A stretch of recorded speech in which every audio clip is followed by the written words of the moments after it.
A paz seja contigo. Eu quero deixar uma palavra aqui que está em Eclesiastes capítulo 12, que diz assim: lembra-te também do teu Criador nos dias da tua mocidade, antes que venham os dias maus e cheguem os anos dos quais venham a dizer: não tenho neles contentamento.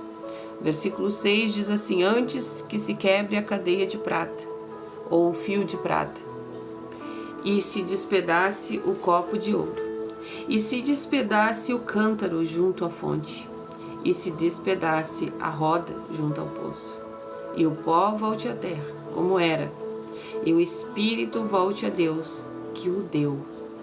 Vaidade de vaidades, diz o pregador, tudo é vaidade. E lá no versículo 13 diz assim: de tudo que tens ouvido, o fim é: teme a Deus e guarda os seus mandamentos, porque isso é dever de todo o homem.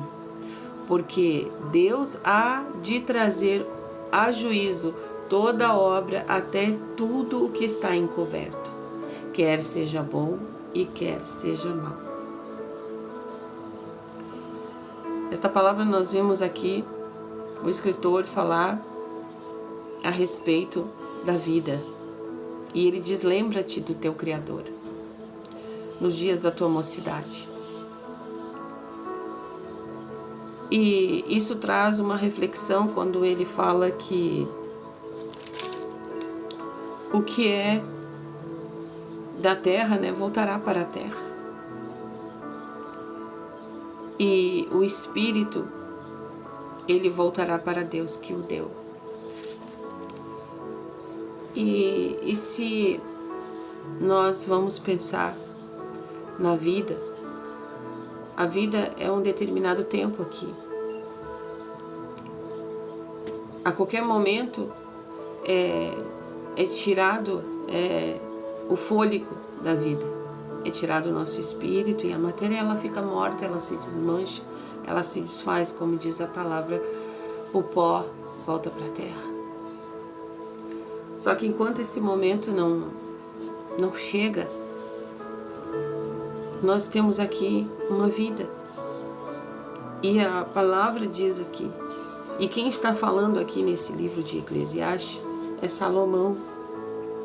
Salomão foi um rei que teve um reino.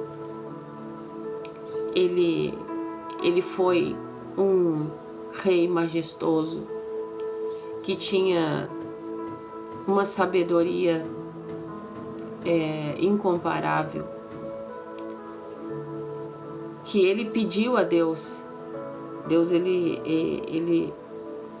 o que ele quisesse, ele pediria a Deus, mas ele não pediu coisas, porque ele entendeu que ele já tinha o reino.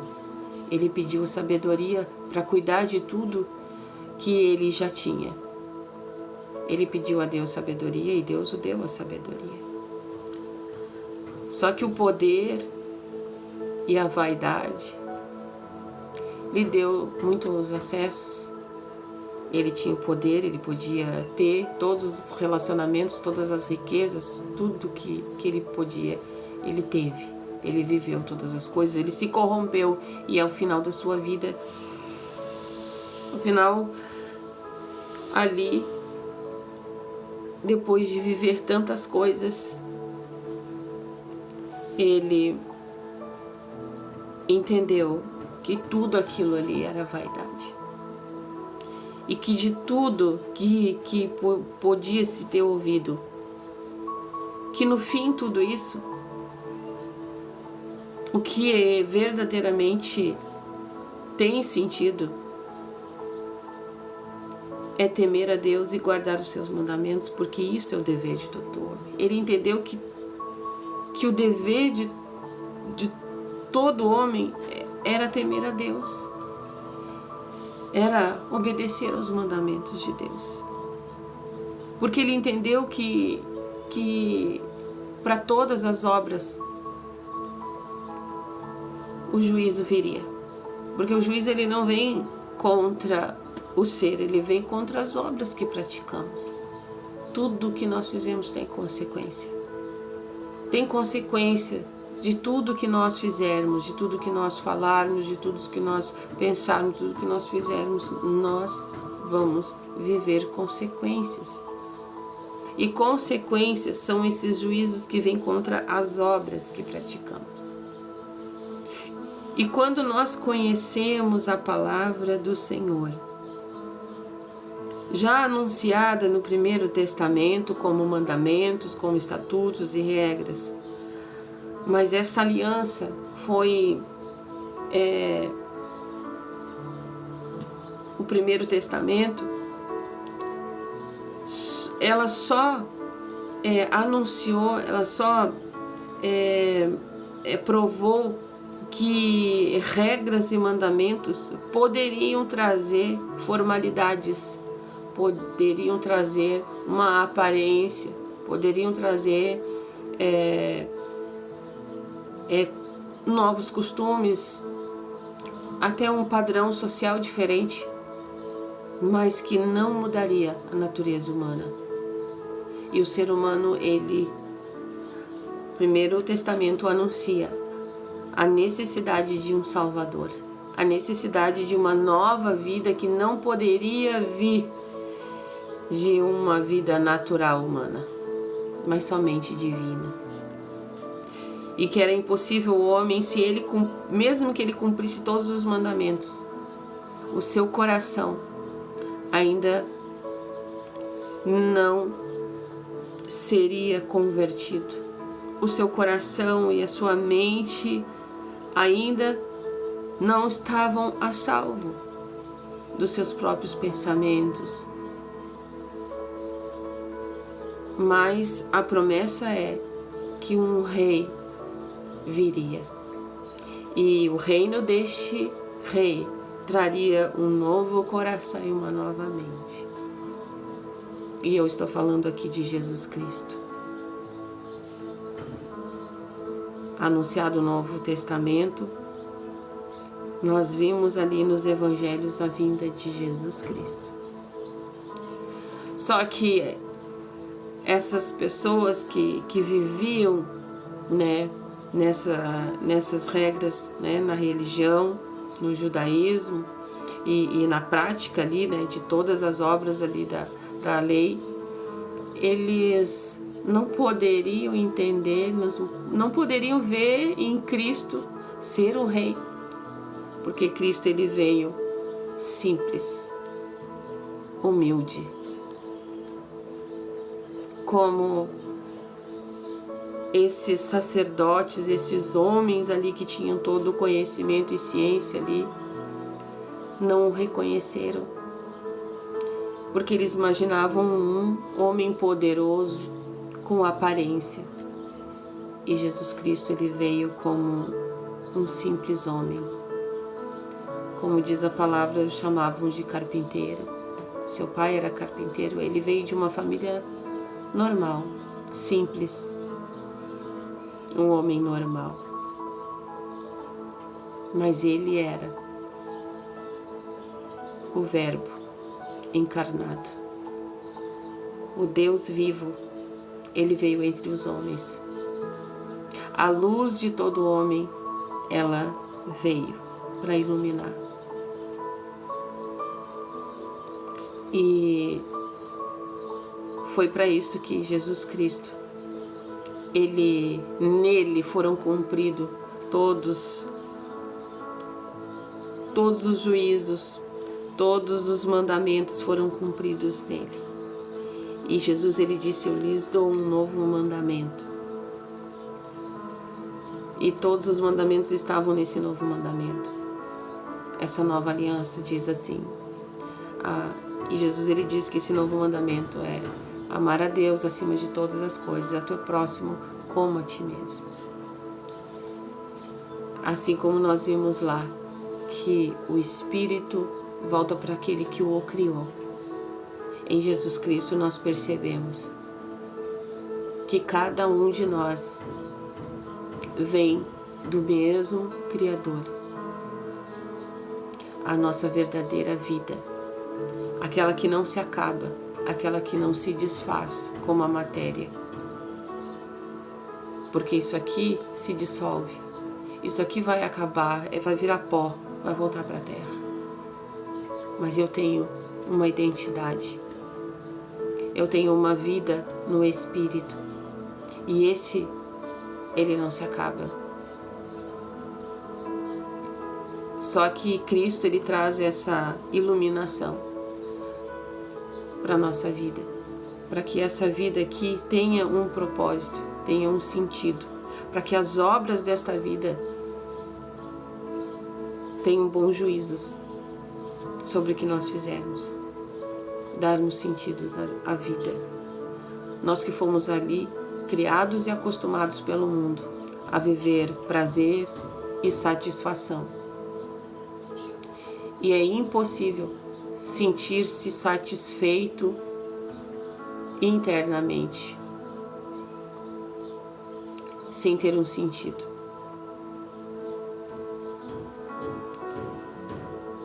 E Cristo veio trazer a luz que se havia perdido. Ele veio trazer um novo coração e a nova mente para todo aquele que nele crê. Não pereça, mas tenha a vida eterna, como diz a palavra do Senhor. Para que o juízo das tuas obras não o faça perecer, mas que você já tenha uma paz que excede todo entendimento, independente das circunstâncias. Porque aqui no mundo, a própria palavra diz, nós teremos aflições. E ela vai dizer, tem de bom ânimo. Jesus falou, no mundo tereis aflições, mas tem de bom ânimo, pois eu venci o mundo. E ele venceu. Na cruz do Calvário, todo o mal que havia de vir, todo o juízo que havia de vir sobre o homem veio sobre ele. Mas como se a gente vive tantas coisas? Exatamente. E ele disse na sua palavra, ele ali diz que Jesus, ele disse que haveriam sinais nos céus e na terra, mas que ainda não era o fim. Antes que fosse anunciado o Evangelho do Reino a todo o mundo. Eu estou aqui para anunciar esse Reino eterno, que não é a esperança futura, é uma esperança presente. Essa presença eterna, ela nos alcança hoje, porque que vale nós viver uma vida fazendo tantas coisas sem sentido, se autodestruindo ou destruindo outras pessoas. Se o Senhor nos ama, ainda que tenhamos sido rejeitados, abandonados, incompreendidos, há uma luz divina, há uma presença divina que pode te alcançar, que pode preencher todas as lacunas do teu coração e pode te dizer que esse abandono, que essa rejeição, que esse sofrimento que você está passando, ele pode trazer essa paz que excede todo entendimento. Essa paz no meio, às vezes, da guerra. Porque nós não vamos deixar de ter problemas. Mas nós vamos ter uma paz e uma convicção no meio disso tudo. Nós vamos entender que não é o que a gente espera do outro, é o que a gente pode ser. Não é o que a gente vai fazer, é o que a gente é. E em Cristo, nós somos filhos de Deus. Quando essa luz ilumina o nosso ser, quando Ele nos dá essa nova natureza, porque A lei, ela dava regras para serem feitas. Ela mascarava, mas Cristo, Ele transforma. Aqueles homens que não conheceram a Jesus e que tinham todo o conhecimento das leis e dos mandamentos, eles julgavam. Havia paralíticos, coxos, havia doentes em toda parte daquele reino. Para todos os lugares, nas portas dos templos, haviam paralíticos, atrofiados, pedindo esmola. Mas Cristo, Ele entrou dentro de um templo um dia e olhou para uma mulher que estava ali, encurvada. E Ele a viu. Ela estava acometida de um espírito de enfermidade. Há 18 anos, dentro de um templo, ali num culto de ensino. Mas aquele dia Jesus estava lá e viu essa mulher. E Ele se aproximou. E quando Ele impôs as mãos sobre ela foi curada, ela foi liberta. E a palavra diz que endireitou-se. Então Cristo, Ele não se enquadra em um conjunto de regras. Ele é a essência, Ele é a vida verdadeira. E quando nós o conhecemos, nós conhecemos o amor e a verdade. Nós conhecemos o verdadeiro caminho. Pois Ele diz, eu sou o caminho, a verdade e a vida verdadeira. E nós encontramos sentidos onde estávamos totalmente perdidos. Onde não havia vida, agora há abundante vida. E abundante vida, eu quero hoje falar para você desse reino. Quero falar hoje desse amor eterno. Que o homem pode falhar, a mulher pode falhar. Nós somos humanos.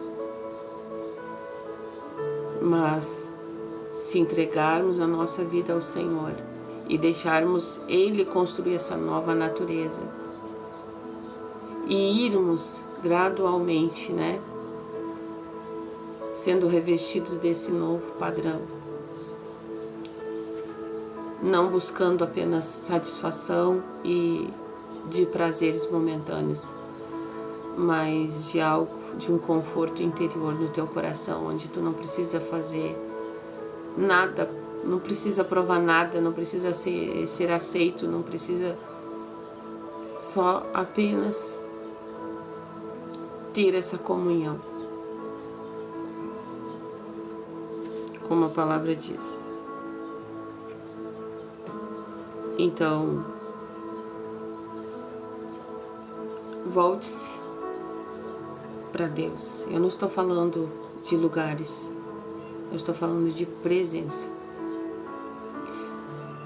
Cristo é presença e a presença dele está onde você estiver, se você crê. Ele disse que o Pai procura verdadeiros adoradores que o adoram em espírito e em verdade. Quando uma mulher que era rejeitada, que ela não poderia estar numa sociedade em que eles eram judeus e eles eram samaritanos. Quando uma samaritana estava ali à beira do poço e ela disse que teria que estar em um lugar e que era impossível dela estar naquele lugar para adorar a Deus. Jesus disse para ela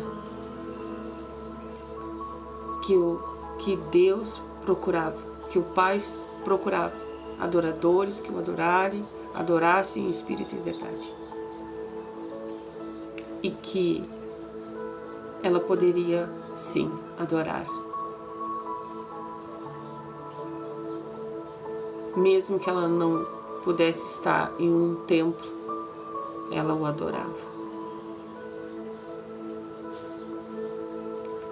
Então eu quero dizer que talvez o homem possa ter te frustrado, possa ter te entristecido, mas não foi Cristo, não foi o Pai. Quero dizer que se tu sofreu rejeição, essa não é uma culpa de Deus. É do homem, é da mulher. Mas você tem uma oportunidade de encontrar um fôlego de vida. Não perca a tua juventude, a tua vida desperdiçando em más obras. Mas permita que Ele faça uma obra no teu coração e te dê um propósito. Te mostre o propósito da tua vida. Porque Ele vai te mostrar. A tua vida é importante para Deus. E se Ele te deu aqui um tempo determinado para você viver, Ele tem um plano, um propósito para a tua vida. Que você possa refletir hoje. Você é amado pelo Pai. E o que era impossível, que somente uma religião poderia dar ao homem, Jesus Cristo, Ele te alcançou e Ele te alcança hoje. Aonde você estiver, receba a presença dEle, porque Ele sempre esteve. Você só não sabia.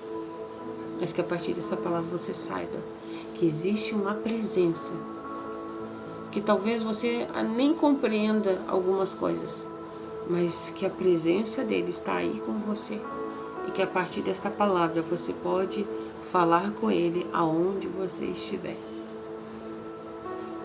Amém? Que você possa buscar conhecer a Deus através da palavra do Senhor. Que Deus te abençoe.